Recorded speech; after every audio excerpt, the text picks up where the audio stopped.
What's going on, guys? It's the Bigs Podcast, episode number 154. And today we're going to break down the week that was in week number 20. God, we are so close to the finish line. I can see it there. It is just on the other side of the next 2 weeks. With me tonight, first from Denver, Colorado, the man that handles all the research. His name is Jason Ashby. Jason, how you doing tonight, my friend? Fantastic. I'm coming off a nice big win over one of my nemesis in Frank Bucco, so happy about that. And Mets are cooking. I'm loving that. And yeah, I cannot believe that we are like at the end of this road here. It's been a fun trip, and we're almost done already. It's absolutely wild, and I can't wait to see how it finishes up.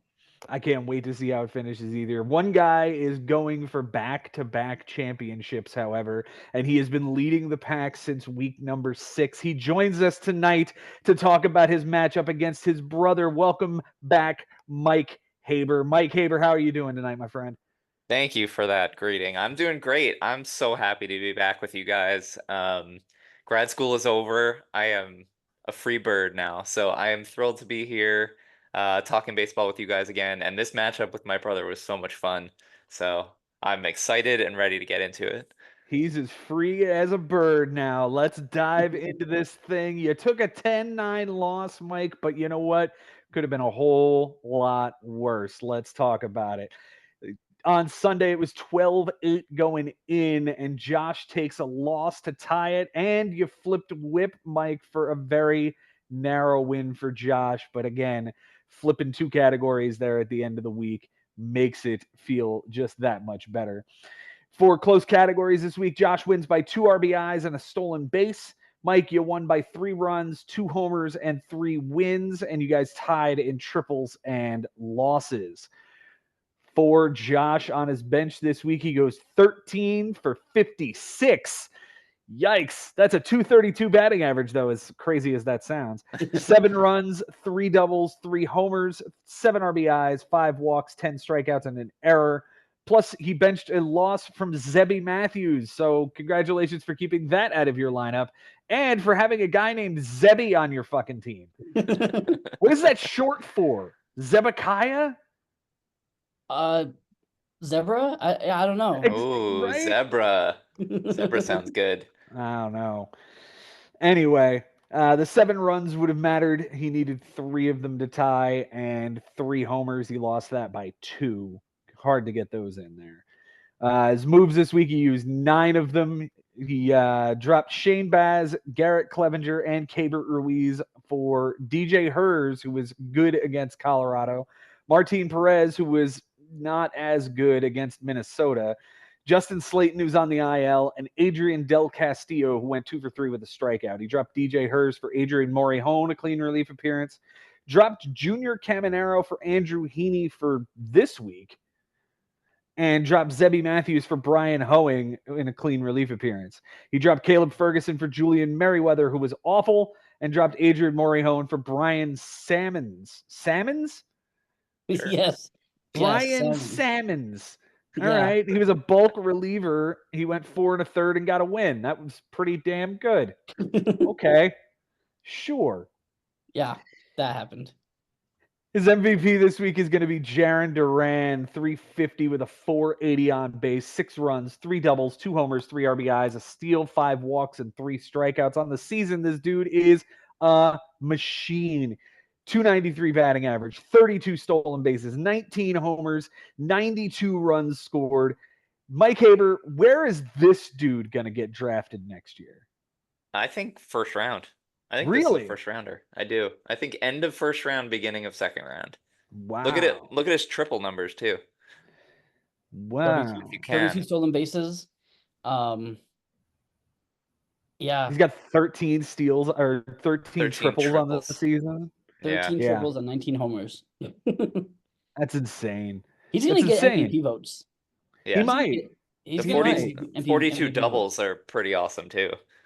And Yeah. if some of those doubles eventually become home runs when he fills out his body, but he's only like 24 or 25 years old, like once he gains his man strength and starts hitting the ball, further than in his prime, Yeah, this could be 30 homers, 100 RBIs, 100 runs scored, and 30 steals. You Yeah. know, this could be a 30-30 guy in the making.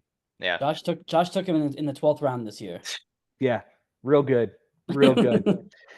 The least valuable hitter is going to be Adolis Garcia, 150 with a 190 on base, a double, an RBI, a stolen base, a walk, and 7 strikeouts. I feel like he's been having a down year, though, He this year. has. Yeah. Yeah, 224 with 21 homers and 11 stolen bases. This was a 30 homer lock a couple of years ago, but not this year. The Rangers have been very bad this year. Very bad. Yeah. The Cy Young goes to Eduardo Rodriguez? Question mark. Jason? Yeah. Nobody really jumps out. I mean, he was good. He only pitched 5 1/3, but he got the win. Nothing really like screamed a Cy Young candidate here for me. Yeah, I tend to agree with you. 5 1/3, a win, a walk, 5 strikeouts, a 169 and a 131 for Eduardo. The Cy Young goes to Logan Gilbert, who was not good this week. 4 2/3, a loss, 2 walks, 7 strikeouts, an 1157 and a 193. Gross. Yeah, it was against the Dodgers, but still, you want better than that from your stud. Absolutely. Mike, on your bench, sir, you went 2 for 16. That breaks down to a nice 1 for 8, a 125 batting average with 2 runs, an RBI, a stolen base, 2 walks, and 5 strikeouts. The stolen base would have been helpful as it would have tied the category for you. Came on what looks like Tuesday. It was Tuesday. Yep. David, good old friend David Hamilton. He's a tough one to play. I had him for a while. He's a tough one to put in there because he can see the bags, but his strikeouts are awful. Oh, okay. See, I only know him as the guy who hits second in Boston. I've never actually owned him or watched him very often, so I'm not familiar with his skill set. So I'm glad to hear he'll hit second tonight. He's hitting second, and he stole a base for me. But he usually bats at the bottom of the lineup, and then when they bring in a lefty, they'll just sub this guy out. So it's really hit or miss. 32 stolen bases is nice, but right, the rest of his game is a little lacking. Yeah. Gotcha. Not somebody you're going to look for next year in a draft. Probably not. Probably not. Okay. 10 moves this week for you, Mike. You started off dropping Tyler Alexander for Blake Trinan for a bad relief appearance. Dropped Joey Wentz for Lawrence Butler, 1 for 3 with a run, an RBI, and a strikeout. Dropped Heimer Candelario for Colt Keith, 1 for 4 with 2 strikeouts. Dropped Lane Thomas for Nick Martinez, who was horrible against Toronto. Oh. Dropped Jesus Tinoco for Garrett Crochet, who was fine, I guess, in San Francisco, but he only went 4 innings, and that's all he's been doing. Yeah, that's all he's been doing. Connor Wong gets dropped for Sean Murphy, 1 for 4 with a strikeout. Nick Martinez, Colt Keith, and Garrett Crochet all get dropped for John Kenzie Noel. Big Christmas, 0 for 3 with a walk and a strikeout. That's what they call him in Cleveland. They call him Big Christmas. Yes. It's funny. He's the newest Franmil Reyes, is what he is. He absolutely is. He absolutely is. Is he just really into Christmas? Why do they call him that? Because his last name is Noel. Oh, sorry, I'm Jewish. I don't know things. Me too. But he's also 7 feet tall, and he's a giant. I see him as a giant Christmas tree. I can see that. He's a monster, and he hits moonshots, and he is every bit the Franmil Reyes that we knew and loved a few years ago. You dropped Noel for Josh Smith, 2 for 5 with a run and a strikeout, and then dropped David Festa to bring back Big Christmas, 1 for 3 with 2 runs, a homer, an RBI, and a strikeout. The MVP this week, who the hell else is it going to be but the guy who's chasing 60 home runs again this year? Aaron Judge, 381 with a 519 on base percentage. He got on base 52% of the time this week. Fucking Christ. 8 runs, a double, 7 homers, 11 RBIs, 4 walks, not a single strikeout. He is he's really, really good, and your Yankees are paying him a lot of money to be this good. He already has 122 RBIs. It's not even September. Yeah. And 104 runs. Yeah. I mean, I've seen other guys have 100 runs, but 122 RBIs before September, he could potentially get to 150. with a And- really hot September. And Yeah. we were talking about this off air that like it's him and Soto. Like who else is on this team that like is he's just scoring 122 runs with him. Right. Your least valuable hitter is the other half of the reason that you're sitting atop the standings. It's Marcell Ozuna, who's having himself one hell of a year: 37 homers, 96 RBIs, 82 runs scored, and a 307 batting average. But this was his down week: 227 with a 292 with a run, a homer, an RBI, 2 walks, and 9 strikeouts. The Cy Young this week goes to Ryan Walker, new closer for the San Francisco Giants. 4 innings, 10 strikeouts, 2 saves, nothing earned, and 3 relief appearances. Damn, that guy was walking around in free agency, wasn't he? Literally. Yeah. Yeah. And the Cy Young goes to Nick Martinez, who was terrible in his start against Toronto. He gave up 3 bombs and had a 12.46 ERA. That is absolutely disgusting. Mike, the floor is yours, man. How do you like this matchup that you're coming out of, and how much are you putting into the back-to-back club that you might be able to join this year? Man, I don't know. I don't know about that. It's like one day at a time. It's gotta be. But this matchup with my brother was so much fun. I don't know if you guys know, I see my brother maybe twice a year, maybe that. And it just so happened that this was the weekend I would travel to Omaha to spend time with him. So we were actually together for this. Um, Funny story about this matchup is that he said at the beginning of the week, like, and we were just joking about it because we would never do it, but we were like, what if we just benched our entire team, like both of us, the whole week, and we just ended in a 10-10 tie? Because honestly, we didn't like one of us getting blown out is not the thing that like we wanted to happen. Ideally, we end up in a pretty close like battle because we are in a good spot. Um, but the whole week it was like 17-4, like 16-3. He was just destroying me. And then I was like complaining the whole week, and he kept saying like, just wait till Sunday. Just wait. You're gonna even the score. And it was 10-10, I believe, and Mookie Betts hit that 2-run homer on Sunday, putting him on top in RBIs. Um, and yeah, I mean, but still, it was such a fun matchup that like I thought I was gonna get obliterated, and like Joe was winning big, and I was like, oh God, I'm gonna get knocked out of a bye like 3 weeks before the end. Um, but it all kind of evened out, and if I'm not gonna win this year, I gotta root for my brother because he's due, and this team is scary that he's put together. So I don't want to face him again in the finals. So I don't know. I'm just glad to come out of this 10-9 with the loss. I'm glad to come out. Yeah, and you're still in the number 1 spot. You're still in the driver's seat for a bye, and I think both you and Josh are safe. I was really rooting for a blowout somewhere between the two of you this week so that I could close some ground. It's just not going to happen. I'm going to be locked into the number 3, it looks like. But Yeah. you're right. This team that he has assembled is pretty nasty. Mookie Betts, Corey Seager, Yandy Diaz, Matt Chapman is really good. Tristan Casas ended up on his roster somehow, even though that guy had a pretty good week at 318 and a 400, but he had 12 strikeouts. Yeah. But like he's a nice little piece to have there. Ian Happ is another nice piece to have on that team.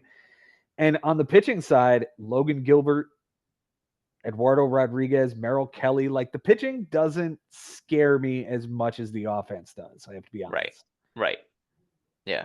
Agreed. But I love how he built the bullpen. We saw that from day one, right? With the Duran and Griffin Jacks and all the Diamondbacks relievers. Like I like what he did with the bullpen. I thought it was really really smart, and for the most part, it's worked out. Yeah, no doubt. He's got plenty of saves here. He's probably got the best guy in the league in Duran. And then, a nice complementary group of guys to go behind him. Kenley Jansen being the one that's locked in for saves, and now Paul Sewald's out of a job. So we'll see what the Diamondbacks do with all those guys at some point. But right now it doesn't look like he's got the job. Yeah. I'll tell you, watching this matchup, doing the research for the matchup was probably the most fun matchup of the year. Like, just given the nature of the matchup, brother versus brother, 1 versus 2, so close, in the standings, and then to see the score go from like you said, being obliterated to just a one stat loss, it was really fun to watch. Yeah, Yeah. the Sunday for me was just like kind of miraculous. Like we were close in wins, and I got 3 wins on Sunday, which is wild. Yeah. Um, I hit 5 home runs on Sunday, which never happens in a game. It's just like all of the things that he kept saying all week, like it'll balance out, just wait. And it was Saturday night, and I was like, Josh, like I'm still getting beat up here. But it's so much fun to play him, and yeah, I can't wait to see what happens moving forward. I'm not necessarily as confident in my team this year as I was last year. Mhm. Um, I love my bullpen. I'm really happy with what I put together there. I need Christian Walker back, and that's pretty much where I'm at with the Yeah, offense. your bullpen has been just. I think I've named your bullpen the Cy Young a couple of weeks because your bullpen has just been just outstanding over the last month or so. Yeah. And it's all guys that like either have closer experience or have finished games this season. Even guys like Lucas Ursig, who's stepping in Kansas City and closing games now. Gross, Yeah. but there he is. Yep. Yeah, Yeah, you fell into 2 wins on Sunday from your bullpen in Trinan and Suarez, along with Matthew Boyd getting a win for Cleveland. I remember when that guy was like a 6th-round pick in the bigs. Yep. Good God. Good yeah, God. yeah. Yep. Mike, to talk about the league itself, let's talk about the playoff race that is happening here. You're seeing Yeah. a ton of guys very, very close to each other. It's a 5-game gap. We'll call it a 6.5-game gap from 4th to 8th. God. It's 5 guys. It's 1, 2, 3, 4, 5 guys for 3 spots. So I'm going to put you on the spot here, and I'm going to ask you who's in and who's out. All right. Given Jay's success in the league, I'm gonna have to go with Jay Ferraro is gonna claim one of those final spots. Okay. Um, I don't know Cody well enough, but I think his roster is constructed in a way where he should get one of those spots. Okay. Um, and I don't want to sleep on Ben because he's done this before. I know that he's not in the best mindset right now. Um, so I just want to shout out to him, but I don't ever want to count him out. So I think I'm gonna go Jay, I'm gonna go Cody, and I'm gonna go Ben. All right. So we're saying Henry and Bobby are on the outside looking in. It's going to be interesting because Ben has some ground to pick up here, and Yeah. I've got some numbers for later on in the show from him. So we're gonna break that down later on.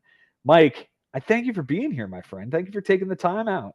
Yeah, no, absolutely. Thank you guys for having me on, and I can't wait for all the future shows we do together now that I'm free as a bird and like the off season as well. So I'm really looking forward to it. No doubt. Guys, we will be right back with the rest of the matchups and no more Mike Haber because he's only here for this. Big thanks to Mike Haber for showing up again. We really appreciate you. And guys, if you ever want to come on and talk about your matchup, just let us know. We'll Zoom you in and you'll be able to talk about it with us. Let's dive into the next matchup here, Jason, and it's going to be my matchup with Cody Pyatt as we go to a 10-10 tie. The 1-2 goes to a 10-9. The 3-4 goes to a 10-10. What an amazing week. Yeah, if this is a preview of the playoffs, which it very well could be, the next few weeks are going to be absolutely amazing. I can't wait. Absolutely. It was 10-9 in my favor going into Sunday. However, I got the save on Sunday night, but Josh Hader gave up a walk, and that lost me the category. So it ends up 10-10. Close categories this week. I win by 3 doubles, 3 homers by a hitter, 2 losses, a save, 3 home runs by a pitcher, and 2 ticks on the whip. Cody wins by 2 runs, a triple, 2 ticks on the batting average, and a walk by a pitcher. We tied in errors. On my bench this week, I went 15 for 40. That's a 375 batting average. Fuck, I had a bad week. 9 runs, 2 doubles, 3 homers, 7 RBIs, 6 walks, and 6 strikeouts. So the 6 walks, I lost by 6. I'd have to be perfect. Just wipe that away. But the 9 runs really gets me when I lose that by 2. And all I had to do was play George Springer this week. All I had to do was play George Springer. Instead, I stack my Phillies and play them. And Marsh is just not the guy for me this week. And George Springer hits 3 homers in the first 2 days. There's the runs. That's that. And then later on in the week, you have Marsh on the so you're benching Marsh, and then he starts going off, and Springer's fizzling out. Mm-hmm. Yeah, we've all been there. Saturday, I overslept everything, and Springer was out of the lineup in my utility spot, and I just saw it and went, "This is just this week. Like it's just this week with this one guy that I've been completely fucking wrong with." So I'll whatever. Yeah. And then I benched Gavin Stone at the end of the week. Didn't need him. Didn't need the start, but probably could have used the lack of walks. Yeah, he was really good, but I mean, you still won, the whip, so yeah, it probably worked out. Yeah, I think it was the right move. Yeah, it was definitely the right move. 9 moves I used this week. I dropped Michael Toglia for Josh Winkowski, clean relief appearance. Added Christopher Morel, 1 for 4 with 3 strikeouts. I swear this dude is the most annoying person I've ever seen because he has been hot, except for the days that I have him. Yeah, and he's the most annoying person. I couldn't own him anymore. I had him for 3/4 of the season, and I was like, enough's enough. He goes off when he's on my bench, and he sucks when he's in my lineup. I can't do it anymore. I dropped Hector Neris because he got released by the Cubs, so there goes a closer for me. Thanks a lot, Cubs. Dropped Josh Winkowski and Ryan Yarbrough and Christopher Morel for Kenta Maeda, who was horrible in his relief appearance, and TJ McFarland for a clean relief appearance. I dropped Yarbrough was really good in his relief appearance. That's another one, man. Like again, that was another one. I just had a bad week, and he was sitting on the bench, and and Jordan Hicks didn't have a game. And he just belonged in the lineup. And I'm like, what is wrong with me? I missed this one too. So, yep, off the team he goes. That would have been helpful too. Mm-hmm. I think it was a 5-inning win in a relief appearance. It was nasty. Dropped Kenta Maeda for Eric Miller, who had a clean relief appearance, and JT Chargois, who had a clean relief appearance. Eric Miller gets dropped for Jack Leiter for this week. Ryan Jeffers gets dropped for Travis Darno, 1 for 4 with an RBI. TJ McFarland gets dropped for Hector Neris again, as he has now been picked up by Houston and gave me a clean relief appearance. With a win. That's right. I had 7 wins this week. Yeah, you did. That was a lot. At least 2 of them came from relief pitchers that you added. So, yeah, that's wild. That'll do. The MVP this week is a guy who used to be on Cody's team. It's Heliot Ramos, 364 with a 423 on base, 5 runs, 2 doubles, 2 homers, 7 RBIs, 2 walks, and 7 strikeouts. The least valuable hitter this week goes to Kyle Schwarber, 200 with a 286, 3 runs, 3 doubles, 4 RBIs, 2 walks, 12 strikeouts. He's been really bad since the All-Star break. He's been really bad.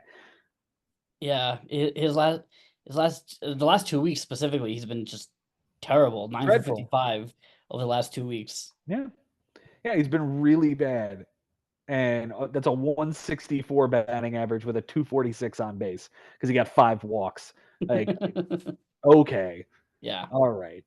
My Cy Young goes to Gavin Stone, who appears to be the only healthy dude left in the Dodgers rotation at this point. 7 innings, a win, 2 walks, 10 strikeouts, nothing earned in an 0.57, plus the 7 innings of 1-run ball with 7 strikeouts that I left on the bench. So it would have been a hell of a lot better line. Yeah. The Cy Young goes to Kenta Maeda, who 5 innings, a loss, a homer, which was a grand slam, 2 walks, 5 strikeouts, a 1080 and a 220 in his relief appearance. It was against the Cubs. Damn it. That Yeah. should have worked. That should have worked. Oh It, well. it worked for it. The last time he did it, it worked for me. I got this last one against Seattle, and I was really happy about it. Mhm. So I was thinking that it would work for you too, but not so much. Not against the Cubs, I guess. No. For Cody on his bench this week, he goes 3 for 25 because, of course, he fucking did. 120 with a run, a double, a homer, 2 RBIs, 2 walks, 6 strikeouts, and not a single bit of it plays. Okay. All right. I see you, buddy. He made 4 ads, which he didn't even make until Saturday. He Yeah, dropped I was so what? I found that so bizarre that here's a guy who usually uses all 10 ads. He uses 4 or 5 of them on Monday and Tuesday, and I'm sitting here going 0, nothing, nothing until Saturday. Right. It was so peculiar. Yeah, like where are these ads? What happened here? I mean, at the end of the day, it doesn't matter. He still tied the matchup and gets away with a 10-10. I mean, Yeah, Will Wagner gets dropped for Lars Nootbaar, 1 for 4 with a double and a strikeout. Taj Bradley gets dropped for Jorge Polanco, 0 for 2 with a run, a stolen base, and 2 walks. He drops Jorge Polanco for Taylor Scott, who did not pitch, and he dropped Ryan O'Hearn for Matt Wallner after the bell. That's it. yeah. That's So it. 4 ads, only 2 of them got into a game. Yeah. Yainer Diaz is the MVP this week, 375 with a 405 runs, 2 homers, 2 RBIs, a walk, and 2 strikeouts. The least valuable hitter, man, he's been bad since this trade, is Julio Rodriguez. He's been hurt, and then when he's not been hurt, he hasn't been hitting. Yeah. But all year he has 11 home runs this year. That's insane. Where does he go next year in the draft? Probably second or third round. Because you're betting on a bounce back, right? Because it's Right. Julio Rodriguez, and he's still, all-star athlete. Yeah. But holy hell, he's been terrible. Yeah, absolutely. And Seattle has been terrible. They've Yeah. dropped so many games. They fired their manager. Like they were 10.5 games up in the division, and now they're 5.5 back. Yeah. Like it's yeah, just they've been it's terrible. been a bad season in Seattle. Just a bad season in Seattle. Julio for the week, 095 batting average, 269 on base, a double, 2 RBIs, 5 walks, I guess is like the saving grace there, but 5 strikeouts as well. Yeah. The Cy Young, you don't know here, huh, Jason? He didn't pitch all that wonderfully, but Tariq Skubal was okay. He had 8 strikeouts. Brian Wu had 2 earned runs, 6 1/3 outing, but took the loss because he plays for Seattle and they don't score runs. Exactly. It was a very strange pitching week, because again, Brian Wu pitched better, but he got the loss. Scuba got the win, but he didn't pitch as well, though he did get 8 strikeouts. Cole Reagans threw 9 strikeouts, but he wasn't good. No, he took the loss as well and gave up a bomb. Yeah. Yeah, So it just wasn't a good week. Yeah. At the same time, though, it doesn't look like there was anybody standing out as a Cy Yuck either. No, because nobody blew up. I mean, he pitched to a 370 for the week, which isn't terrible. So nobody blew up, but nobody was fantastic either. Right. It was just very middle of the road. Middle of the road. The guy, Manuel Rodriguez, got a win, a loss, and a save. So that's an interesting week from a reliever. Yeah, you get the trifecta. Yeah. It was a really fun week against Cody this week, I have to say, and I got a text message from him after the matchup was over. I'll read it here in just a second as I stall to pull it up. But I think this team is in fact a playoff team. I think he's going to make a lot of noise here in the playoffs. Great matchup. Hopefully we can do it again. Have a great week. And yeah, and he the last text I got from him was after Ben's explosion on the episode a couple of weeks ago. So yeah, Cody is he's going to be a tough out in these playoffs, man. He really is. Yeah. I mean, the fact that he only had to make 4 ads and only 2 of them really did anything, and still walks away with a 10-10 tie against one of, if not the best manager in our league, I think speaks volumes. And this lineup, like Mike was saying, this lineup is built to win. I mean, Yordan Alvarez, Gunnar Henderson, Royce Lewis, Pete Alonso, Corbin Carroll. Like that lineup is Julio Rodriguez. Like if these guys are clicking, this lineup is scary. If everybody's hitting, this lineup is just going to tear people to shreds. Yeah. What we have to keep hoping is that Julio stays cold and that Corbin Carroll stays cold and Gunnar Henderson, to a lesser extent, stays cold because he's been cold the last couple of weeks. Yep. Royce Lewis could go down with an injury at any one random time. Pete Alonso is not. He hit this week. He hit 292 this week and has been picking it up over the last couple, but it's still not pretty. It's not a pretty line. It's not a Pete line. At 27 homers and 71 RBIs, 73 runs scored over the season. That's another dude. Who makes more money in the offseason, him or Teoscar Hernandez? Did I ask you this question already? Yes, I think. Well, we asked Okay. who's going to get the higher. Yeah, we asked who's going to get the higher AAV, and I still think it's going to be. I think it's going to be Teoscar because I think he'll just settle. He'll settle for a 1 or 2 year deal. A shorter deal with higher money. Yeah. But yeah, this offense is stupid. And the pitching is probably good enough to get by, right? With Verlander and Nola and Wu and Gosman and Skubal. Like, and Reagans and Ober and Keller. Like, he's got a bunch of starters. Yeah. He's got a bunch of starters. He doesn't run very many relievers out there. He's not running a closer out there to get him saves, though he did get 2 this week from 2 random fucking guys. Yeah, I mean, make me sweat that. Yeah, well, I remember the one week I played him. It was the week after he was like, "I'm punting saves," and so he dealt Camille Duvall and Tanner Scott, and he's like, "I'm punting saves." And then the next week I faced him, and he gets a save from some random schmuck. Yeah, he got saved from Manuel Rodriguez and Chris Martin this week. Like, get out of here. Get all the way out of here with that. It's unnecessary. Yeah. All right, let's move on to the next matchup here, my friend. It is going to be Jay Ferraro's severe beating of Ari Nisman this week. It is a 17-3 trouncing and puts Jay right back in the middle of the playoff picture, and it is exactly what he needed. This is, yes, you said it exactly right. This is exactly what the doctor ordered, and he came through with exactly the win that he needed to get back right and get right back into the middle of this thing. Yeah. It was 16-4 going into Sunday. Ari tied triples on Sunday, but Jay flipped innings and took strikeouts by a pitcher to take all the pitching stats and a huge, huge win. Close categories, Jay wins by 3 doubles, an inning and a third, 2 wins, 3 losses, 2 saves, and 2 home runs by a pitcher. Ari wins by 2 runs, 2 home runs by a batter, and 2 errors, and they tied in triples with 3. Yeah, 3. And I'll take 3 triples every week and not and win that category more times than not. All three categories that Ari won were all close. So it was that close to being a shutout. And this is the same guy who got shut out last year by Henry. Yep.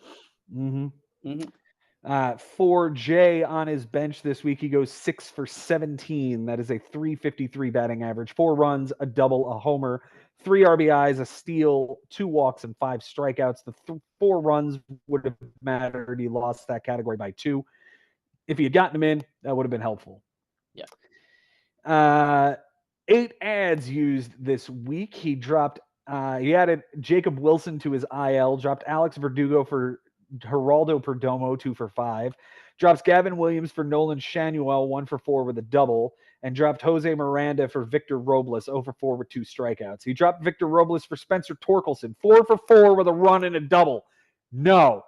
It's not supposed to happen to Jay Ferraro. It's supposed to happen to somebody else. Spencer Torkelson coming back.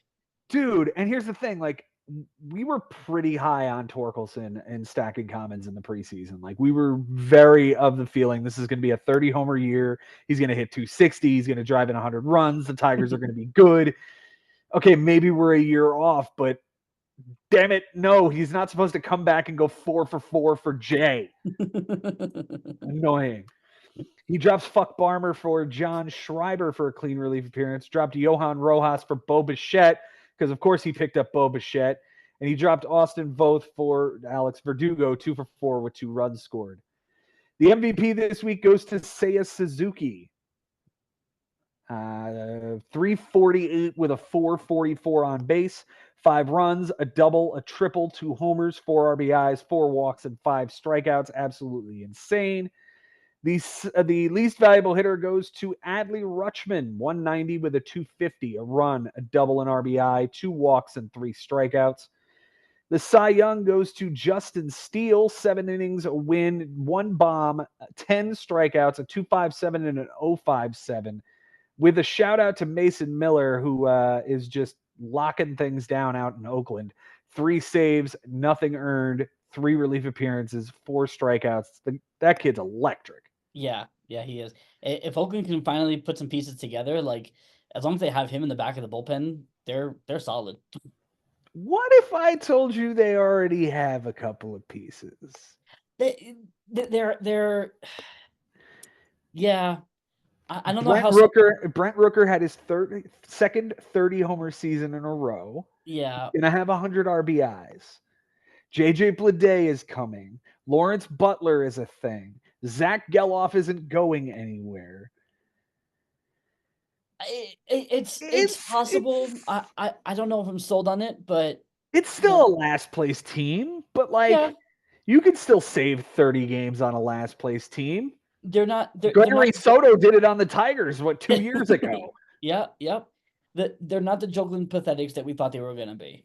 No, they're not as bad as the White Sox. They're not as bad as the Rockies. They're not as bad as the Marlins. Right. Yeah, I concur. All right. JP Sears Roebuck is the Cy Yuck this week. 3 2/3, a loss, 2 homers, a walk, 3 strikeouts, a 12.27 and a 2.73. That dude is not good. Guess who he pitches for? He pitches for the Oakland Pathletics. He's terrible, but he was part of what deal was he a part of? Was that the Frankie Montas trade? Yes, it is. Yeah. Yes, it is. Yeah. And you know what? Like he's got 10 wins and a 4.35 ERA, 140 innings. Like not terrible. He's a good number 4. Which honestly is what Frankie Montas is. So they really just kind of traded up for him. Yeah, pretty much. For Ari on his bench this week, he goes 30 for 105. That's a 286 batting average. It's just under 300 if in case you're counting at home. That's 18 runs, 11 doubles, 2 triples, 4 homers, 16 RBIs, 2 stolen bases, 10 walks, and 32 strikeouts on the bench. Holy shit. He lost strikeouts by almost 30 as it is. That's a week's worth of stats for any of our other teams. Yeah, he's got a whole second team on his roster. Yeah.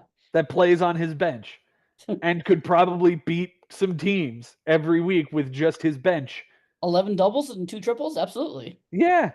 18 runs? 18 runs? Absolutely. Yeah. Absolutely. 286 average. Like it was a good week on his bench. It was a really good week on his bench. Ugh. He used 4 ads. Holy shit. He dropped Pete Fairbanks, who's probably done for the season. He dropped Andrew Abbott for Paul Blackburn, who was atrocious against San Diego. He dropped Blackburn for Carson Fulmer, 6 innings, a loss, 2 walks, 8 strikeouts, a 3 and a 150 in Toronto. He added Julian Aguilar, who got his first win in Pittsburgh, 2 walks, 4 strikeouts over 6 innings, and dropped Trevor Larnach, who went 3 for 4 with 2 home runs and 4 RBIs that day. That's fucking wonderful.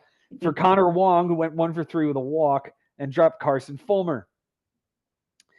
The most valuable hitter this week goes to Giancarlo Stanton, 294 with a 400, 3 runs, 3 homers, 5 RBIs, 2 walks, and 5 strikeouts. What fucking year is it that Giancarlo Stanton is actually somebody's MVP?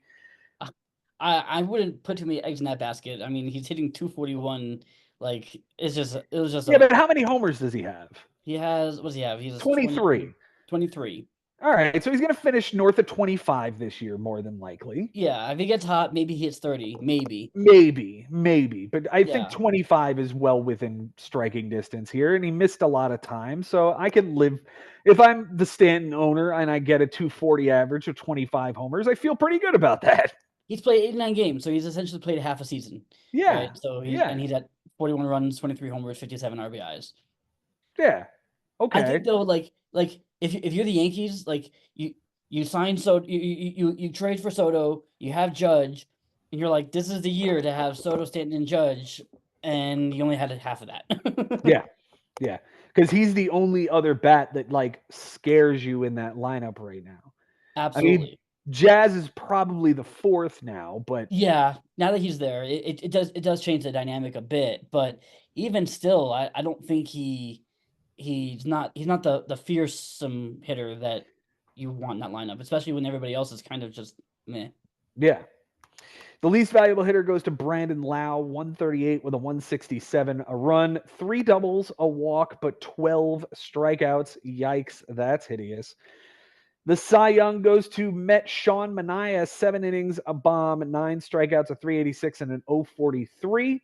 The Cy Young goes to Blackburn. We already talked about him because he was an absolute fucking mess against the San Diego Padres. Yeah, then he got drilled in the hand with a comebacker, and now he's on the IL, and Yeah. but Pete Let me Alonso ask you just went this. deep, so Hey, all there we go. right. Yay. Beat Let me the ask you D-backs. this. Sean Manaea can opt out of his contract with the Mets at the end of the season. Do you want to bring him back? Do I want to bring him back? Um, no. I think I'd be okay if he walks. There's some up and coming dudes in the Mets farm system, Brendan Sproat and some other kids, Christian Scott. There's some guys that I feel like. I mean, I wouldn't be sad if he came back, but I don't know that it needs to happen. Okay. Fair enough. Fair enough. Jay getting himself a huge win here, getting himself right back into the playoff picture. And as Mike Haber has it, in the playoffs this year with this big 17-3 drubbing of Ari Nisman. Yeah, it's gonna be fun. It's gonna be an interesting end because he's got Jimmy this week in week 21, but he finishes up with Cody, and that could be the matchup of the season right there. Is to see which one of those that could be a play-in game, right? Absolutely could be. Yeah, Absolutely could be a play-in game, and it could be an instance where if they play to the middle, they could play each other again the next week. Right. Right. Yeah. If they're the 4-5 and they're playing in week 23, they could play again in round 1. Yeah. So that would be nuts. Yeah, it's gonna be definitely a wild finish, but I know at one point I think I was a little out on Jay. He definitely got himself right. In the matchup that he had to have here, just the way he had it with Ari. If he can take another big win over Jimmy, that would be a big feather in the cap because then maybe the matchup against Cody isn't as important. But yeah, this is gonna be. I don't know how this is gonna finish up, man. This is going to be a wild finish, man. There's going to be 2 heartbroken managers at the end of the year. That's the only thing that we are guaranteed. Yeah, it's gonna be. It sucks, but you know what? That's how it is. And things just got a whole lot closer when we look at the next blowout matchup between Bobby Russo and Brian Lebo. A 16-5 beating Bobby just put on this guy, who was one of the hotter teams in the league coming in. Brian Lebo was. We were thinking maybe he could make a late season run, make things interesting, get himself into the content. No, Bobby just squished that and was like, nope, that's not happening. Go ahead and enjoy the consolation bracket. Next. Yeah. It was 16-2 going into Sunday. 16-2. So Brian took home runs by a hitter, innings pitched, wins, and saves, all to get it a little bit closer. He made a little bit of lemonade out of this thing, but just way too much Bobby Russo here this week. Yeah. Close categories. Bobby wins by 3 runs, 2 doubles, a triple, a home run by a hitter, 4 strikeouts, 2 errors, 2 losses, 2 home runs by a pitcher, and 2 relief appearances. Good God. Lebo wins by 2 innings, a win, and 2 saves. They did not tie in anything. For Bobby on his bench, he went 8 for 24. That's a nice 333 with 4 runs, a double, a triple, a homer, 5 RBIs, 2 walks, and a strikeout. None of it plays. Nope. Not a single bit of it. He Yikes. used all 10 ads. Proud of you, Bobby. He dropped Bo Brisky and Shelby Miller for Wyatt Langford, over 3 with 2 strikeouts. He adds Roansy Contreras for a clean relief appearance. Dropped Orlando Arcia for Dylan Floro for a clean relief appearance and a win. Dropped Dylan Floro for David Peralta, 2 for 3, a run, a stolen base, a walk, and a strikeout against our Mets. He dropped Andrew Vaughn for Reed Garrett for a clean relief appearance. He dropped David Fry for Michael Busch, 0 for 5 with a strikeout. He dropped David Peralta for Carson Spires, who was a waste. He dropped Roansy Contreras for Luis Ortiz, who was absolutely amazing against Cincinnati, 6 shutout innings. Yeah. He dropped Spires for David Fry, 1 for 3 with a solo bomb and a walk and a strikeout, and drops Reese Olson for Jonathan Cannon, who was terrible against Detroit. Those are the moves. Yeah. The MVP this week is going to be Vlad Guerrero Jr. yet again. 400 with a 538 on base, 6 runs, 2 doubles, 2 homers, 5 RBIs, 5 walks, and only 1 strikeout. The least valuable hitter goes to Alex Bregman, 176 with a 222, a run, a homer, an RBI, a walk, and 3 strikeouts.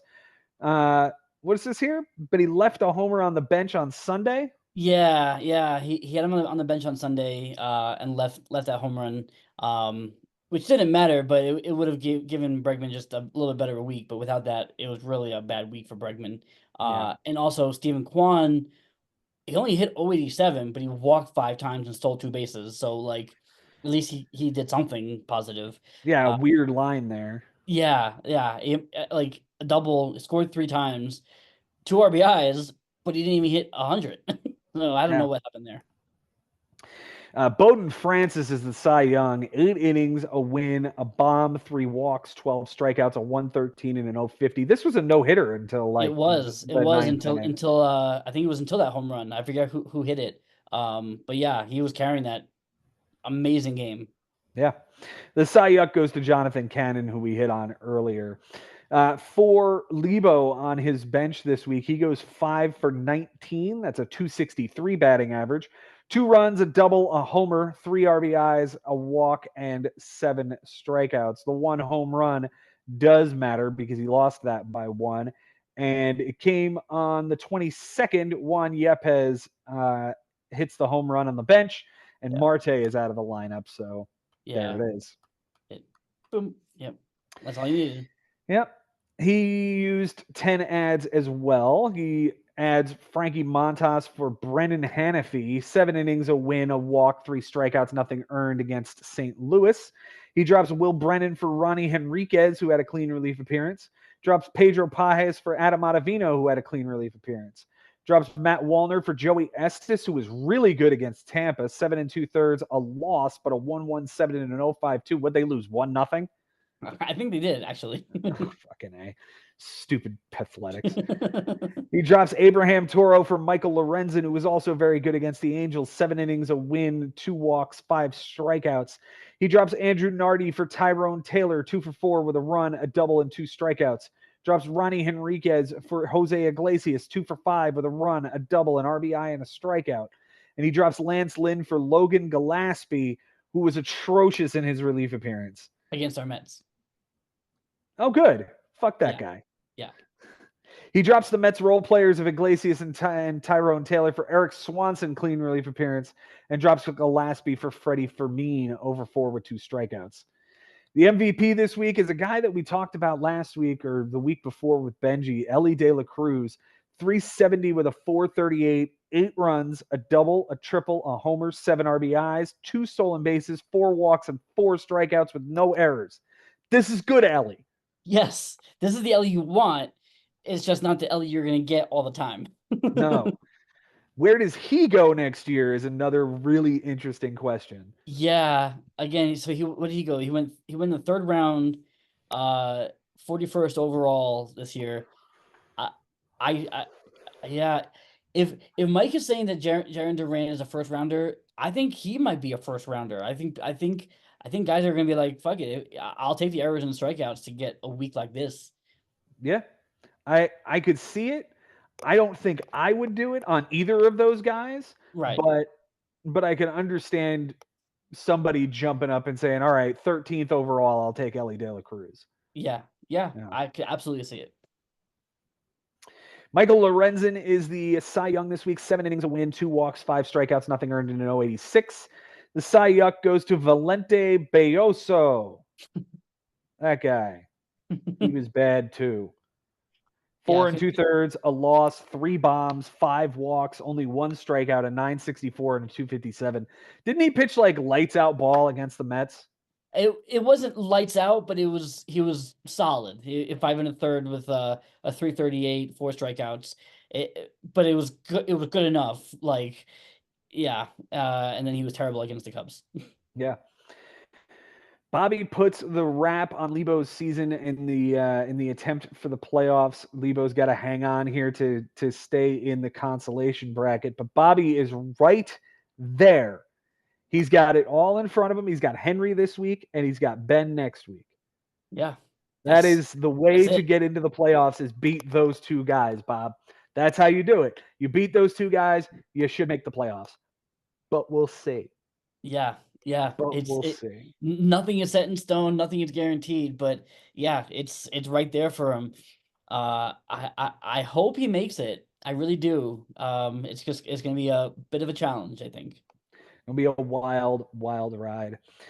Speaking of wild rides, my normal co-host Ben Nisman had himself a week against Mike Sherman. You know, years past, we've talked about Mike Sherman being a trap matchup for guys who are in the playoff hunt, and it's a matchup you need to win. It's a matchup that you feel like you should win, and then all of a sudden he plays up, and you get a 10-10 tie like what Ben just had here. It is probably one of the most frustrating things in the world for Ben right now, to see this 10-10 tie when everybody else is getting help. Cody and I played to the middle. Henry and Costas played to the middle. We'll get to them in a moment. Bobby gets a blowout. Jay gets a blowout. The Habers are already too far gone to even worry about for him. So yeah, he gets no help here in the standings. Mm-hmm. Instead, just plays to 500. The matchup itself, it was 9-8 Ben going into Sunday. Sherman won doubles and wins, but gave up too many home runs on Sunday, and Ben took the home run category. So close categories this week. Ben wins by 1 run, a home run by a hitter, 2 saves, 2 home runs by a pitcher, 2 relief appearances. Sherman wins by a double, 2 ticks on the batting average, and a win. And they tied with triples with 0. That's how you normally tie triples, not with 3. That's 3. ridiculous. That's ridiculous. Yeah, this is right. For Ben on his bench this week, he goes 0 for 14. Well done, Benjamin. Well done indeed. Beautiful. 2 runs, 4 walks, 6 strikeouts, and an error. None of it plays. His moves this week, 7 of them were used. He drops Jack Kohanowitz, Jake Woodford, and JT Chargois for Eric Swanson, clean relief appearance. Craig Kimbrell, a clean relief appearance. He drops Swanson for Carlos Rodon off of waivers. 6 innings, a win, a walk, 5 strikeouts, nothing earned in an 080 against Colorado. I'm kind of mad that Ben ended up with Carlos Rodon. Yeah. I'm a little upset with the rest of the league that somehow Ben ended up with Carlos Rodon. Yeah, I guess Rodon doesn't suck, maybe? I don't know. I don't think he sucks. I think he had a couple of bad outings, but he's still going to be the Yankees 2, and they're 20-something games over 500. So, yeah. Jorge Polanco gets dropped for Sean Armstrong, an inning clean relief appearance. He dropped Armstrong for Luis Campusano, 0 for 3 with a run and a walk. He dropped Taijuan Walker for Spencer Horwitz, 1 for 4 with a double and a strikeout. And finally finished it off dropping Gregory Soto for Mauricio Dubon, 1 for 3. The MVP this week is going to be, welcome back, Max Muncy. Congratulations. 385 with a 500, 4 runs, 3 doubles, 2 homers, 6 RBIs, 3 walks, 4 strikeouts, and an error. He had 7 errors. The error doesn't matter. No. The least valuable hitter, and we're going to talk about each one of these guys. Brandon Nimmo, Will Smith, CJ Abrams. Those 3 guys are public enemies 1, 2, and 3 to Ben right now, and we'll get into why in a moment. The Cy Young goes to either Nestor or Rodon. I'm going to give it to Rodon off of the waiver wire. 6 innings, a win, a walk, 5 strikeouts, nothing earned in an 083. The Cy Young goes to Walker Buehler. 4 innings, a 675, 3 walks, and a strikeout, a 250 whip, but he did win ERA. So good on you, Benji. Yeah, he pitched really well with a 251 and a 123 whip. So, nobody was really terrible this week. Right. For Sherman, he goes 2 for 11 on his bench. That's a 182 with an RBI, a walk, and 3 strikeouts. None of that plays. He used all 10 ads against Ben. He hadn't used more than 4 in a week. He used 10 of them against Ben. Don't tell me that this guy didn't play up against a playoff team trying to bounce Ben out. And especially, you get to it, but especially on Sunday itself, he used, 6 on Sunday? Yeah. It was just, you're absolutely right. This was meditated. Absolutely. He drops Kai Busch and Bradley Blaylock and Austin Riley, whose season is over with a broken hand. He adds Whit Merrifield 1 for 4 with a walk on the bench. He drops Cal Quantrill for Cionel Perez, which was a waste. Dednell Nunez for a clean relief appearance. And Andre Palante, 7 innings, a win, 2 walks, 5 strikeouts, a 129 and a 1 in Minnesota. And then you mentioned this one. It's 6 for 6 on Sunday. Dropping Cionel Perez, Nick Lodolo, Andre Palante, Brian Bayo, Scott Barlow, and Cedric Mullins. And he picks up DJ Hers for a good start in Atlanta, Declan Cronin for a clean relief appearance, Justin Wilson, who did not pitch, Sean Armstrong for a relief appearance that won the game and won him that category, Joe Ross, who did not pitch, and MJ Melendez, 2 for 3 with a run, a double, a homer, and an RBI.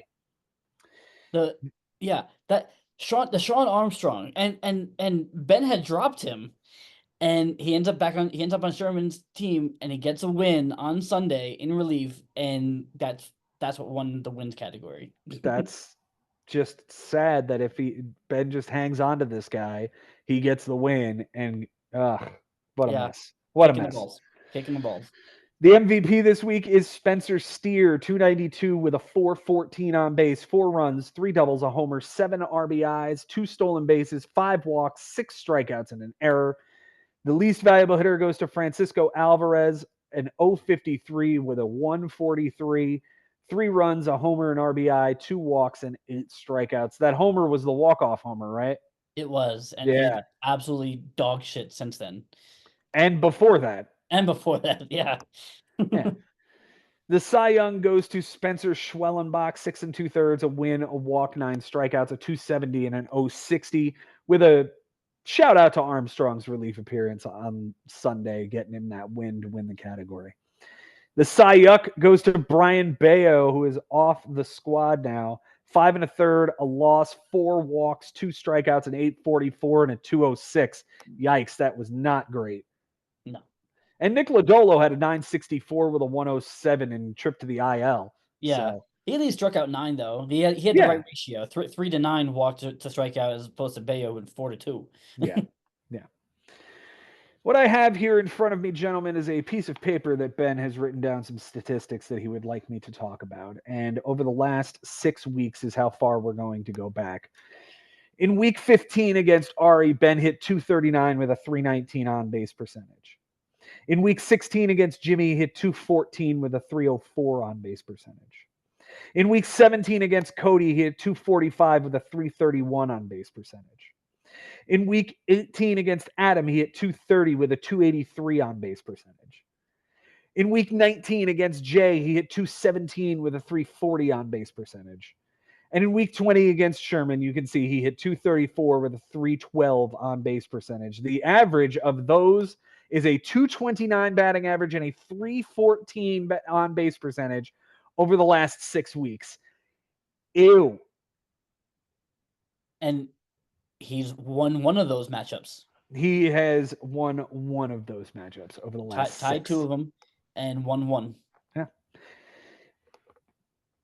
As for individual players, over the last 2 weeks, Juan Soto is hitting 233. Luis Ariz is hitting 292. Arenado 265. Smith 267. Nimmo a 184. and Abrams a 224. For the month, Soto a 247. Arise a 277, Arenado a 294, Smith a 200, Nimmo a 188, and Abrams a 198. I'm not even going to get into the season numbers with these guys because some of them are quite good. Arise hitting a 302. But there again, you'd expect that to be higher. You really would. He and I were discussing what needs to happen in order for him to win, in order for him to make the playoffs this week. In order for him to make the playoffs this week, he needs either Henry or Bobby to not blow the other out. He needs them to play to the middle. And he needs to beat Costas. And then he needs to beat Bobby next week. That's a lot of, and mind you, while not having Henry blow out his opponent. Right. He needs a lot of help. And I'm starting to think he's out. Because he's already on the outside looking in with Henry in the 6th spot. And again, if Henry blows out Bobby this week, well, that's it. We're done. Right. We're done talking about this because Jay's already 3 games up on Henry. Cody's 4 games up on Henry. 4.5 up on Henry. Unless one of those guys gets blown out. And Ben wins. And that's the thing that he's not able to do right now is win a matchup because his team isn't hitting and his pitching is even worse. Yeah. It's ugly. It's ugly. It's a mess. It's a mess. It sucks because like I know how proud he was of kind of building this kind of the same ish roster that he had last year, the Nimmos and the Blackmans and the Arenados. And it just didn't work out. Nimmo, he's been a completely different player the second half of the season. Just like forgot how to hit after the All-Star break. Which has been bad for us as Mets fans too. Yeah. Compound that on his team. That's so sad. Ben put together the exact team he wanted to. He was thrilled with it, and it worked for the first half. Yeah. As soon as the All-Star break came, these guys all of them decided to stop hitting at the same time and haven't started again. It's insane that this would go on for this long. A 6-week drought is just unheard of in fantasy. Especially for Ben, who got a championship with the worst offense this league has ever seen. Won a championship with it. And here he is not pitching well either. And that's the bigger problem here. Like, you can't have both sides of the ball be bad and expect to succeed. Yeah. It's just not going to happen. And I'm starting to think he's done. The only thing I'll say is like it seems like the pitching may be turning a little bit. Like Nestor's pitching better. You got Flaherty pitching all right with the Dodgers. Getting Rodon helped. Yeah, Rodon. Kershaw is what he is. Like it. I think it's better than like at least on paper it's better than what it was 6 weeks ago, 8 weeks ago. But you're right. It's just not. It's not coming together in the way that he needs it to. No. And again, I'm worried that he made me believe that he's out. This needs to happen. This needs to happen, and I need to win. And that's the hardest part he's having right now is trying to get a W. Yeah. Break this winless streak of 5 weeks that he's on. Yeah, and the last win was against Ari. Like, who you have to beat, but who he was losing 13-5 to before the All-Star break, and then the All-Star break weekend comes, and it all flips on its ear. Yeah. Right. So if you look back on that matchup and say, well, Ari beat him up until the All-Star break. As soon as the All-Star break came back, Ben flipped it on its ear. Right. And it's been bad ever since. Yeah. And he talked about how, how this year the All-Star break, Yahoo like formatted it differently than in the past, and it kind of did kind of fuck him Broke over a his little bit. way. It broke his way. Yeah. It's just I feel for the guy. I do, because he puts so much into this and he has so much love for this, and it's gotten to him. It's Yeah. gotten to him a little bit here. Yeah. But look, there's still, Still I'll 2 say weeks left. right. It's there's still 2 weeks left. It's only 2 weeks, but it's going to be a very chaotic 2 weeks, and anything can still happen. So Yep. I'm not ready to count him out just yet, but I do understand that it is, an uphill battle. It is a very uphill battle. All right, let's talk about Henry, who took a win this week over Costas 11-8. And on Sunday, that one was 11-7. So Henry tied triples and took home runs by a batter, but gave up too many home runs to lose that stat. And Costas flipped innings pitched. So close categories this week. Henry wins by 3 runs, a home run by a batter, 3 strikeouts by a batter, 3 losses, and 2 relief appearances. Costas wins by 3 doubles, an RBI, 3 stolen bases, 3 errors, a third of an inning pitched, and 2 home runs by a pitcher. Thank you for the third of an inning pitched there, Costas. We really appreciate that one. Yeah. And Yeah. I'm speaking on behalf of Ben as well. Like, you win by a third of an inning. Thank you for that. That Yeah. might be the difference at some point. Henry had a 5 1/3 inning advantage in that category going into Sunday, and just couldn't find that one extra out. Yeah. Yeah. They tied in triples and wins. For Henry on his bench this week, he goes 5 for 16. That's a 313 batting average, 2 runs, a double, 2 RBIs, 5 stolen bases, 7 walks, and 4 strikeouts. Yikes with the 5 stolen bases, because that would have been very helpful. 3 of them on Sunday from Dylan Moore. He texted me about this. Hang on, let me pull this one up. Yeah, and like I love to hear what he says, because I don't blame you. Dylan Moore's been in and out of the lineup. He's been terrible.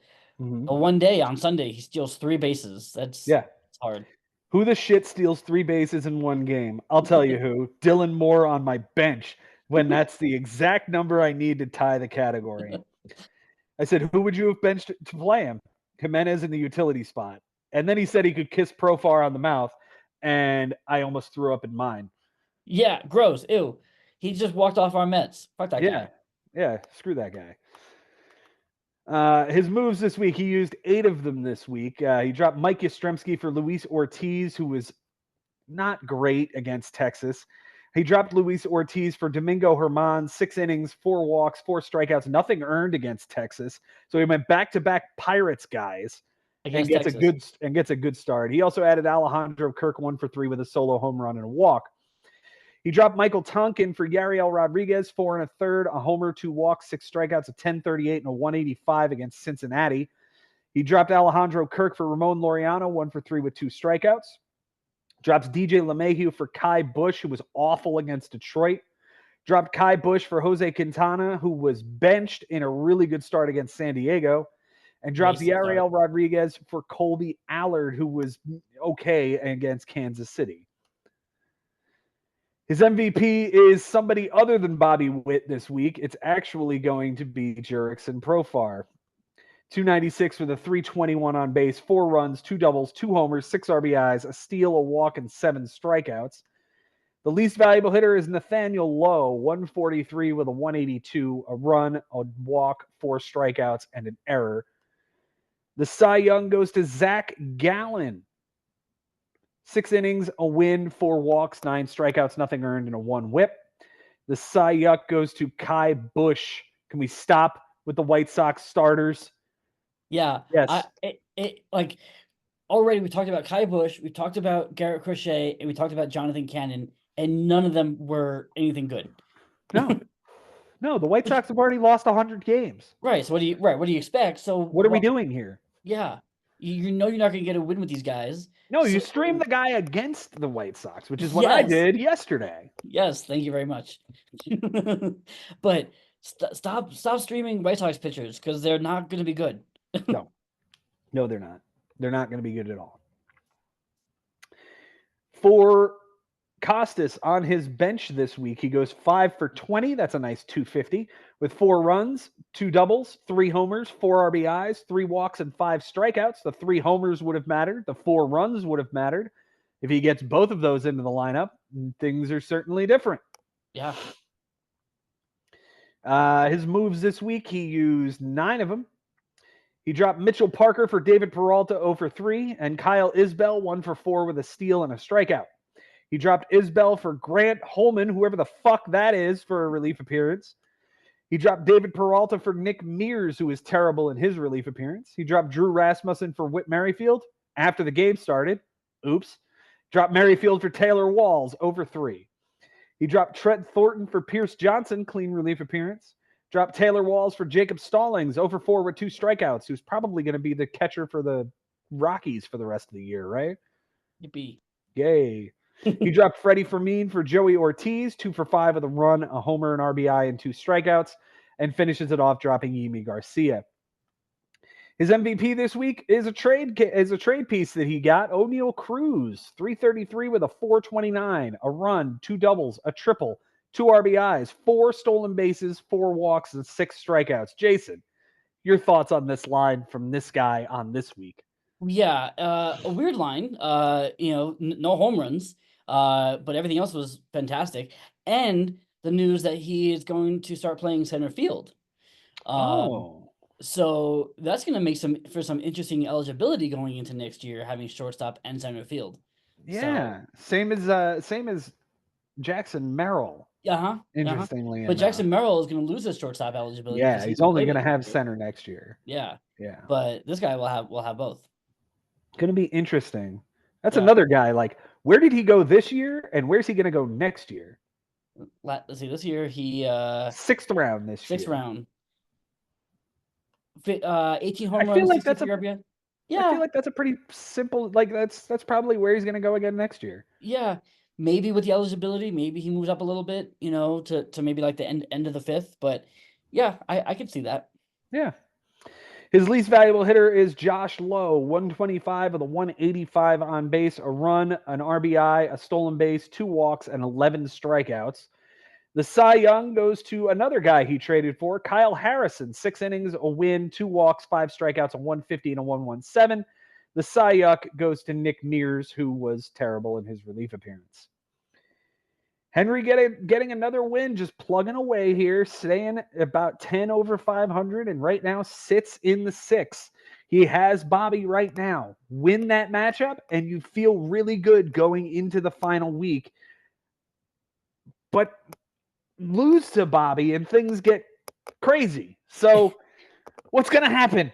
That's what it is.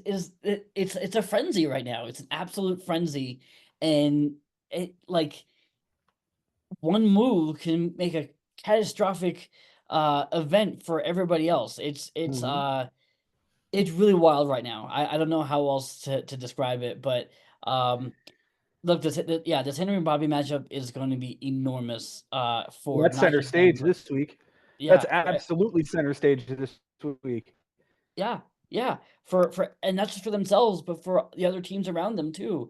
So they are like the linchpin right now for the 4 teams who are trying to get in. This is the first domino to really fall to see what our playoff picture is going to look like, and this matchup will decide quite a bit. I can't wait to see what we talk about next week, man. I can't wait. Yeah. Jason, it's time to talk about your matchup with Frank Bucco. We're going to talk more about the consolation bracket now as we go forward. This was one that I know you two were playing your asses off for. Absolutely. Look, I know it's consolation bracket, and it's pride not prize, but I always like facing Frank, and I specifically like beating Frank. And whether it's consolation or regular season bracket, I'm gonna play my ass off. So I'm happy with this win. All right, a great win for Jason, 12-8 this week. It was 11-7 going in, and it looks like Frank won errors and you won relief appearances. That made it 12-8. Yep. Yeah, because on Sunday night, I start Ramon Urias thinking that, okay, maybe he's hit a triple before, so maybe I'll find a triple from him. Or maybe he'll walk a few times and I can get walked. No, instead he hits a home run, which I don't need, and then he goes and commits an error, which I didn't need either. Nope. Didn't need any of that. Didn't need that guy on your team this week. No. Close categories. You win by 3 home runs by a hitter, a win, a home run by a pitcher, and 2 relief appearances. Frank wins by the triple, 3 walks by a batter, and an error. You guys tied in saves. On your bench this week, Jason, you went 6 for 42. That is a 143. Well done. With 3 runs, a triple, a homer, 4 RBIs, a steal, 4 walks, 12 strikeouts, and 3 errors. The triple, where was it and what happened?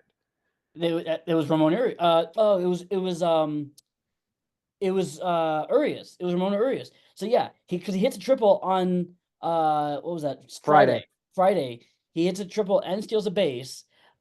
Because like he never does that. When does he ever triple or steal a base? And he does both in one game. I have him on the bench, so that's why I go ahead and start him. I'm like, okay, maybe he's found the triple magic. Yeah. So I start him on Sunday, and then he commits the error. So gross. Yeah. Gross. Your moves this week, you used all 10, not surprising. You dropped Zach Littell for Cody Bradford, who was good against Pittsburgh. Dropped Paul Blackburn for the aforementioned Ramon Urias, 1 for 3 with a run, an RBI, a walk, and a strikeout that day. Dropped Josh Smith for Shelby Miller, clean relief appearance. Dropped Victor Vodnik for Kiter Montero, 5 innings, 2 walks, 4 strikeouts, a 360 and a 160 against the White Sox. Dropped Jordan Montgomery for Griffin Canning, who was really good in a relief appearance. Dropped Canning for Otto Lopez, 1 for 3 with a walk. Dropped Jace Young for Joey Loperfido, who's like just tearing the cover off the ball for some reason. Yeah, 2 for 4 with a run, a double, a homer, and an RBI. What about this kid? I was not expecting it. Yeah, this kid's like really tearing it up for Toronto right now. Yeah. Amazing. You dropped Kiter Montero for Will Warren, who was atrocious against the Rockies. Okay, so Will Warren. So I went to bed on Friday night, and I wanted to wake up early to get Will Warren because I saw him, against the Rockies at Yankee Stadium. Like, this seemed like the matchup that you wanted to have, and so, but I never did wake up, but I kept dreaming about it. I kept dreaming about Will fucking Warren and his start against the Rockies, and I woke up and nobody had taken him. So I got up, so I added him, and it ended up becoming a nightmare. Yeah, I would say so. 15 ERA and a 267 whip against Colorado. Ugly. Yeah. The one time the Rockies are going to beat the Yankees, it's that game. Right. You dropped Colin Poche for Dean Kramer, who was serviceable against Houston, and dropped Will Warren for Gregory Soto. Your MVP this week is Francisco Lindor, and there are talks about him getting MVP votes this year. I don't know that he's going to challenge Shohei Ohtani, but he could certainly be second or third. I think it's the same case as the Witt and Judge in the American League, right? Like you have 2 guys who are going to run away with it because they are who they are, but then you have 2 guys who are probably just as deserving if you look at where their teams are. No doubt. Francisco Lindor, 345 with a 387 on base, 6 runs, 4 doubles, 3 homers, 6 RBIs, a steal, 2 walks, and 5 strikeouts. The least valuable hitter is going to be Isaac Paredes, 167 with a 167, a double, an RBI, and 3 strikeouts. That's the second week in a row he's been your least valuable hitter, right? Yeah, and it's funny because I'm looking at, so the trade between me and Cody, I got Paredes, and he got Taj Bradley, who had been just as bad for him on the mound. He's dropped Bradley ever since, and I'm trying to be patient with Paredes, especially since I'm not in a playoff hunt. I know he has the skills to turn it around, and he's starting to. Even this week, he's been a little bit better. So, I hoping he's going to turn it around. But yeah, he's been really bad. Your Cy Young is Ryan Nelson, 6 innings, a win, a homer, a walk, 7 strikeouts, a 3 and a 1. And the Cy Young goes to, of course, Will Warren's nightmare. You've got some notes here. I'll leave it up to you, buddy. Yeah. So the series against the Mets and the Orioles, was really instrumental because Monday or Tuesday, was it? No, Monday and Wednesday when they had the walk-offs, right? So both times, Mets walk it off against Seranthony Dominguez, but both times Edwin Diaz gets the win. So I don't get the save that I need from Diaz, but I get 2 wins out of him, and the Mets get 2 wins off the Orioles in walk-off fashion. So I'm a happy guy. Yeah. But it was but then I got 2 losses from Dominguez too, which wasn't great either. I Right. ended up with 8 losses, which is just absolutely horrendous. um Sunday, I'm at a barbecue with my brothers, and I'm sitting there trying to decide if I want to add Gregory Soto for the Sunday night game or Eloy Jimenez for the Sunday night game. If I needed another hitter, I had 1 ad left, and I left spots open for both of them, and I went with Soto in the hopes of getting a save. Didn't even the Astros won the game on a walk off, I think it was, and didn't even matter. But yeah. And the Cody Bradford. So I picked up Cody Bradford for that start against the Pirates, and then he wasn't supposed to start again until this week against the White Sox. And then all of a sudden he's starting on Sunday against Cleveland, and I ended up benching it because I didn't even realize that was happening. Didn't matter, but I was really mad that he's not starting against the White Sox this week. Yeah, I'm sure. Much better matchup than the Guardians. That's for damn sure. Yeah. Jason, I think you're going to tear it up yet again in the consolation bracket. I would be surprised if you're not sitting in the finals of that consolation bracket. So best of luck to you in it. I know Frank is trying his damnedest to get in. He's knocking on the door, but he's got a couple of guys in front of him that are really anchoring down to stay in this thing, and you and Brian Lebo. Yep. Gonna try my best. That's for sure. Damn right. All right, let's get on to the final matchup and get out of here. It is Adam Lowenstein taking an 11-8 win over Jimmy Dunlap this week. On Sunday, it was 11-7 going in favor of... Oh, no, wait, that's the wrong matchup. Here we go. It was 12-7 in favor of Adam going into Sunday. Adam walked too many guys on Sunday, but still walked away with a win. Close categories, he wins by a double, a home run by a batter, 3 errors, 4 innings pitched, 2 wins, a loss, 2 saves, and 5 ticks on the whip. Jimmy wins by a steal and 3 relief appearances, and they tied in triples and home runs by a pitcher.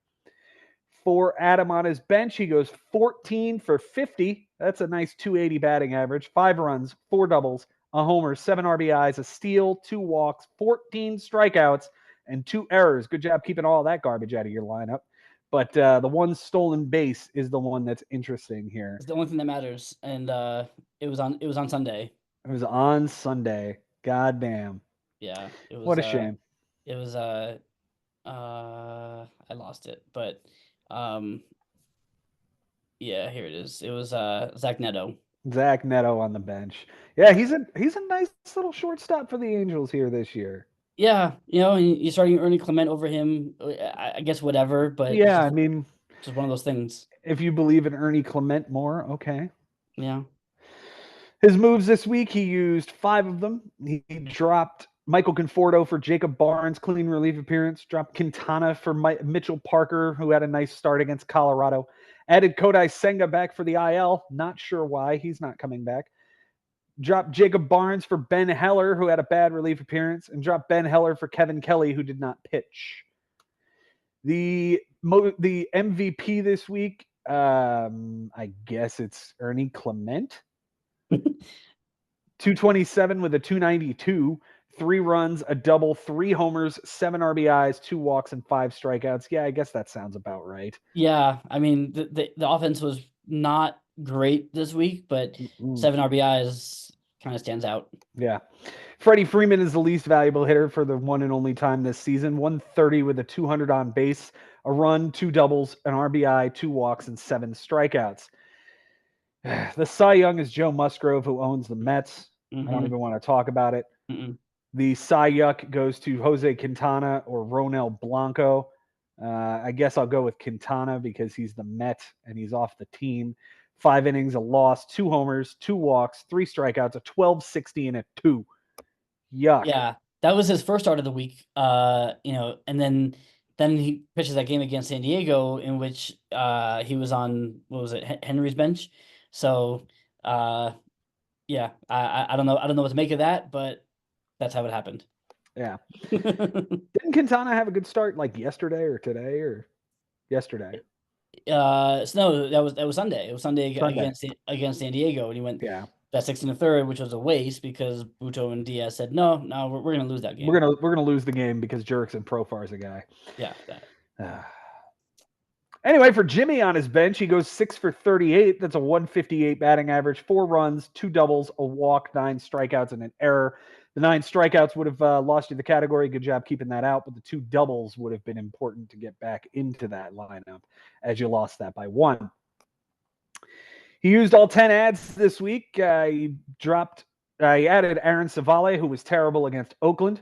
He dropped Michael Bush for Kyle Nicholas, clean relief appearance. Dropped Andrew Benintendi for Dairon Blanco, 1 for 4 with a strikeout. Dropped Blanco for Michael Toglia off of waivers, 0 for 3 with a walk and a strikeout. He waiver claimed Michael Toglia. Okay. Ciano Perez gets dropped for Tyler Ferguson for a clean relief appearance. Dropped Taylor Scott for Brian King, clean relief appearance. Dropped Eugenio Suarez, who hit a grand slam that day, for Miguel Rojas, 1 for 3. He dropped Jorge Alcala for Anthony Bonda, who got a save in a relief appearance. Dropped Pedro Avila for Nick Martinez, who was okay against Pittsburgh in 3 innings. And dropped Savale for Troy Taylor, who did not pitch.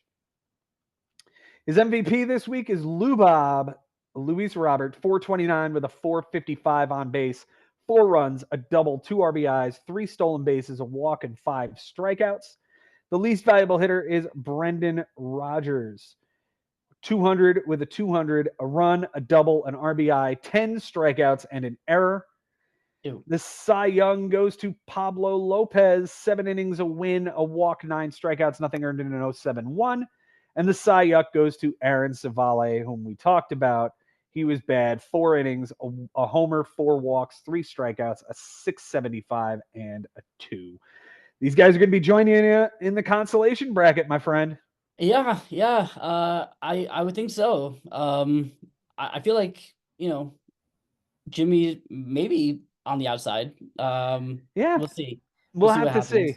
We'll have to see what happens in the final weeks here, but I think Adam's a lock for the consolation bracket, and Jimmy is going to be fighting with Frank to get in. Yeah, that'll be a fun fight. Absolutely. Guys, my battery is down to 11%. I'm going to be this laptop's going to die soon. Jason, thanks so much for being here, buddy. Good. Yeah. Wait, do we want to run managers of the week? Got to do managers of the week. Who's your number 3? All right. Number 3 is Josh. Because absolutely, won the matchup of the week, but it could have been a lot better, and it wasn't. So I'm giving him number 3. I'm going to give you number 3, my friend, for a good 12-8 win over Frank Bucco. Good job. Tip of the cap to you, my friend. Thank you, sir. Who you got at number 2? Jay Ferraro for stomping his way back into the playoffs against a team that he had to beat. It was the, kind of the cakewalk matchup, but he did what he had to do, and now he's right back in the playoff hunt. Yeah, I do not have Jay on my list this week, only because he was facing Ari, and it is a cupcake matchup. But you're right. He absolutely did everything that he was supposed to do right here. So hats off to him. My number 2 is going to be Josh for the same reason that you just mentioned. He beat the powerful Mike Haber and did it rather convincingly despite a late week comeback from Mike. Yeah. Who you got at number 1, and why is it Bobby? Yeah. I wanted to find a way to make it either you or Cody, because you were the other premier matchup of the week, and it ended in a 10-10 tie, which is kind of how it should have ended, I think. But yes, it is absolutely Bobby for also just keeping his season alive and making the next 2 weeks going to be absolutely frantic for 5 other teams. 2 weeks in a row, I've got Bobby at number 1. It was Bobby on a boat last week or the week before. I'm not even sure. But 2 of the last 3 weeks has been Bobby number 1. Bobby is right back in this thing, and I would be surprised if he doesn't put a whooping on Henry this week and make a full comeback into the playoffs. I think I'm going to stamp that Bobby's in. Bobby's in. It's going to be Bobby. That's right. No pressure, Bobby. No pressure, Bob. Good luck. Jason, thanks for being here with me, my friend. Absolutely, always a pleasure. Mike, thanks for hopping on too. And guys, I can't wait to see what y'all put together for these last 2 weeks, because I'm just sitting back and I'm in the consolation bracket, and I'm just gonna watch you guys fight all out and see how it all turns out after the dust settles.